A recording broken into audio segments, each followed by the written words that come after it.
नमस्कार शेतकरी मित्रांनो, स्वागत आहे तुमचं आपल्या कृषी अपडेट यूट्यूब चॅनलवरती। हवामान अभ्यासक पंजाबराव डक यांनी आपला अंदाज व्यक्त केलेला आहे। कोणत्या भागात पावसाची शक्यता आहे त्यांनी केलेला अंदाज पहा। सविस्तर पाहण्यापूर्वी आपल्या कृषी अपडेट यूट्यूब चॅनलला सबस्क्राइब करून बेल आयकॉन प्रेस करा। आज मान्सूनच्या अंदमानात आगमन होणार असा अंदाज हवामान खात्याने जाहीर केलाय। दुसरीकडे राज्यात गेल्या 11 ते 12 दिवसांपासून अवकाळी पाऊस सुरू आहे। वादळी पावसामुळे शेतकऱ्यांच्या शेती पिकांचं मोठ्या प्रमाणात नुकसान झालंय।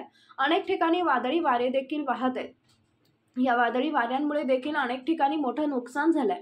यामुळे सध्या महाराष्ट्रात सुरू असलेले हे वादळी पावसाचे संकट अखेरकार केव्हा थांबणार हा मोठा सवाल शेतकऱ्यांच्या माध्यमातून उपस्थित केला जात आहे। अशात आता ज्येष्ठ हवामान अभ्यासक पंजाबरावांनी या संदर्भात मोठी माहिती दिली आहे।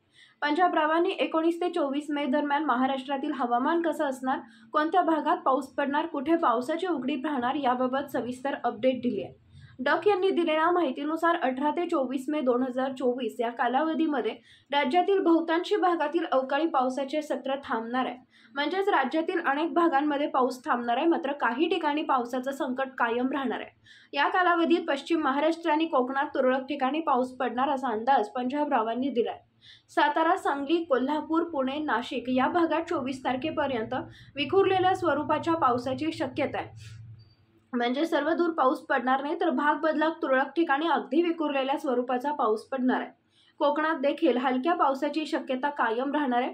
दुसरीकडे 23 मेच्या सुमारास बंगालच्या उपसागरात एक चक्रीवादळ तयार होणार असा अंदाज त्यांनी दिलाय।